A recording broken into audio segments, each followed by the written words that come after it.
Paraît que je perds de l'argent en épargnant dans mes enveloppes budget, du moins c'est ce que quelques personnes me disent régulièrement en commentaire. Ben aujourd'hui, je vais tenter de vous rassurer et vous expliquer pourquoi accepter de perdre un peu d'argent va vous permettre finalement d'avoir plus d'argent. Je vous l'ai montré en début d'année, avec mon copain on a terminé 2022 avec 3 965 € restants dans nos enveloppes budget épargne. Et forcément, le calcul logique que certains ont fait, c'est de se dire que si on avait plutôt mis cet argent sur livret A par exemple, on aurait perçu 2% de 3 965 € en intérêt, soit environ 80 €. Eh ben oui, mais non. Non, parce qu'ici on parle d'un cumul de petites économies et d'épargne glissantes sur l'année et pas de grosses épargnes durables qui restent bien au chaud sans bouger, qui elles évidemment, je conseille de faire directement sur livret. Toujours non, parce que ce calcul part du principe que la totalité de ces 3 965 € était déjà là au 1er janvier 2022, ce qui n'est clairement pas le cas. Cet argent, il est arrivé graduellement dans nos caisses tout au long de l'année et c'est le résultat d'un cumul de rentrées et de sorties d'argent.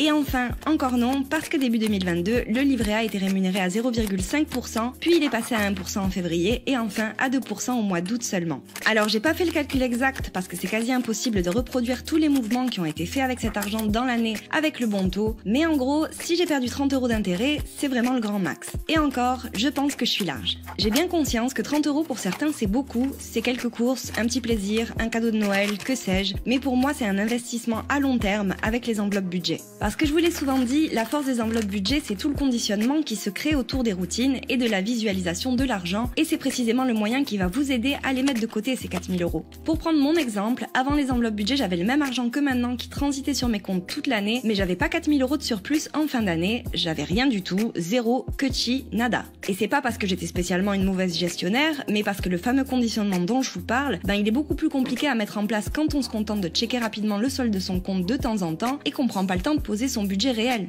Alors attention, je dis pas que c'est impossible de bien gérer son argent sans les enveloppes budget. Je dis que les enveloppes budget c'est un support qui facilite le processus d'épargne et optimise la gestion des finances. Ça, vous pourrez le demander à toutes les personnes qui ont commencé la méthode, tout le monde vous dira que c'est réellement efficace. Et pour en revenir à nos calculs, finalement si ma gestion sans les enveloppes ne me permettait pas d'avoir 4 000 € d'épargne en fin d'année, ben j'avais pas non plus les 30 € d'intérêt qui sont censés venir avec. Donc concrètement, j'ai absolument rien perdu du tout. Voilà pourquoi je préfère sacrifier quelques euros potentiels d'intérêt bancaire pour me créer une épargne qui, elle, est bien réelle et qui dès l'année suivante pourrait être déposée en banque et fructifier en pleine capacité. Parce que oui, je conseille toujours de déposer le surplus d'argent en banque en fin d'année pour reprendre à zéro à chaque début d'année. Vous savez, je me remets très souvent en question vis-à-vis des enveloppes budget parce qu'une de mes phobies c'est de m'apercevoir à un moment donné que je me plante totalement dans ce que je fais et que je partage des mauvaises informations à tout un tas de gens.